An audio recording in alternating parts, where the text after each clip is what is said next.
how it all started really was that I'm the key holder for All Saints Church, High Cross Street, Leicester. And I had considerable carte blanche. I became a volunteer in 2002.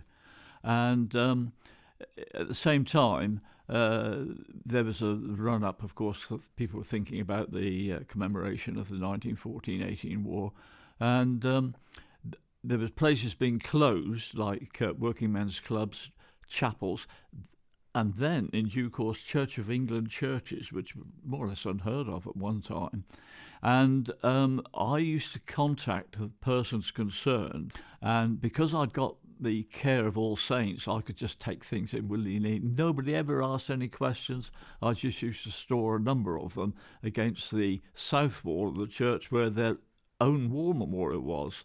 And then I met Denis at Hallerton a couple of years later, and we started talking, and we were both members of the War Memorials Trust, and we decided that we'd get together and form the War Memorials at Risk project.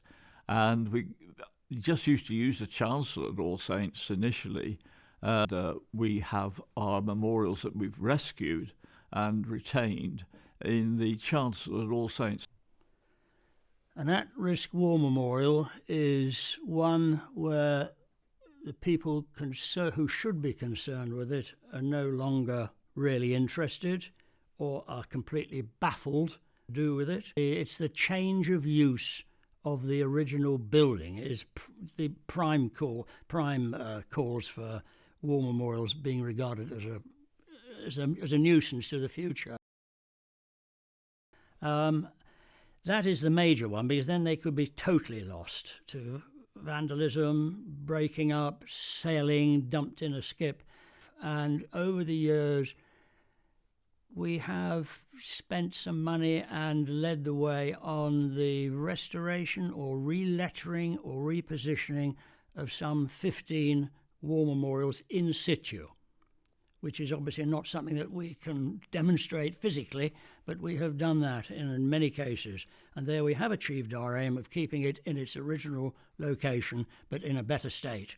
Our solution appears to work very well, and that we have taken into care 47 war memorials now. Quite extraordinary. The thing about this project is you cannot plan. A memorial will come out of the woodwork, and I can tell you many stories where it has literally been last minute to rescue a memorial.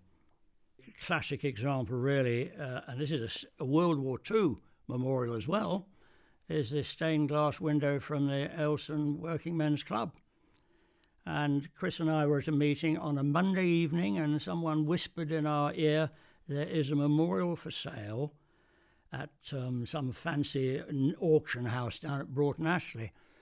And so Chris and I went down on a Thursday, but didn't know what it was, but not clear at that time. And there we saw this incredible window, filthy, 11'6" high by 5'6" wide, for sale but auction the following morning on the Friday. And we said to the auctioneer, what's all this about? We explained who we were. And he was very sympathetic. He could understand it is not a good idea to sell war memorials, but he told us that it would probably be shipped to the United States to grace some Florida home, looking over the ocean. And he said I'll promise you I'll ring the vendor and I'll come back to you tonight, which he did. And he said the vendor said it costs a lot of money to take out and to move. He wants £500.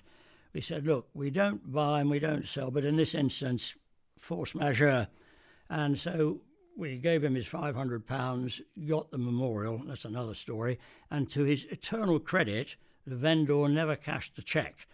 Well, I'd had long connections with the project. I was aware of the project, working at the record office, the county record office in Leicestershire. I knew Denis very well. He was a user of the record office, and he would come to events. And I was also, very interested in what he was doing at Hallerton with the commemoration of the First World War. And that sort of investigation of war memorials had started really with the millennium. A lot of organisations, parishes started to research. So professionally, I was involved in that sort of thing. But towards the end of my career in archives, Denis actually came to see me, and he said that they were looking for new blood, someone to help, and did I know of anybody? And I said, not really, no, I don't know of anybody. But a year or two later I retired, met Denis again. I went down to have a look at the war memorials in All Saints, and they said, well, what about joining us? And I thought, well, yes, this is a really exciting project. It's something I'd very much like to be involved with. It fits in very much with my own interests and so on. And yes, if you'll have me, I'd be delighted to join. And more fool them, Chris and Denis said, yes, join us. A lot of the Second World War memorials are added on to First World War memorials, and also those that have fallen since then in various conflicts, their names are often listed on those as well. But basically, yes, it's if they're at risk, that's what we're particularly concerned about.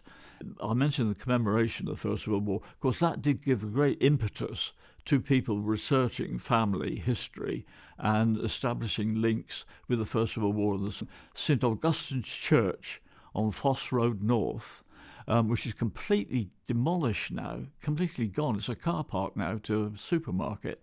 That closed in 2002, and the rolls of honour, which were on the four sides of a pillar, have been taken into Inglehurst Infant School, where at the time the headmistress welcomed them very much and looked at them and said, there's a lot of names on these rolls here which are still at the church, still at the school.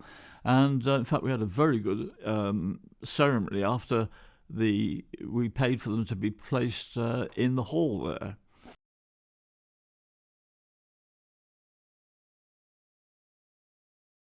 We think it's extremely important that the young generation appreciate the main thing is this is not just a board with names on, anonymous names.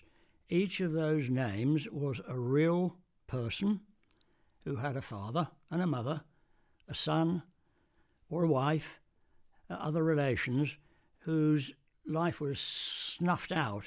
And the only thing we can really do to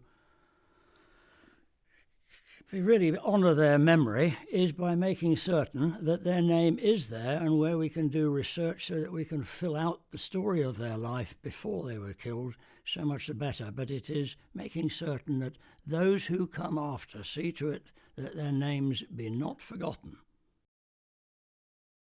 Of course, it's not a museum, and it's really only a temporary area where we can hold the memorials in the hope that one day maybe we'll be able to relocate them when we get any inquiries about war memorials, to try and leave them or keep them or move them into an area where they've been established from when they were first created.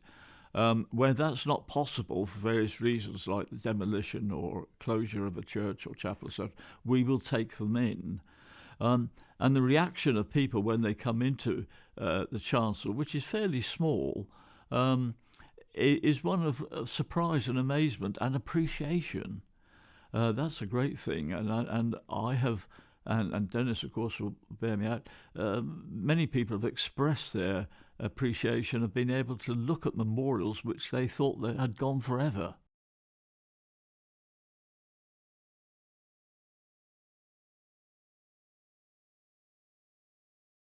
Our ambition would be to have a new location where there's a bit more space to show them in a rather more professional manner, but avoiding the museum sort of cachet. But in addition to that, to add on research facilities and to take into care various military archives that we know of, which sooner or later will become a question mark themselves. So that we would like to build a sort of centre of military history, if I can put it that way, which would then encourage schools to come and to do their own research with us in situ and then go home and carry out more. So we regard it as absolutely essential.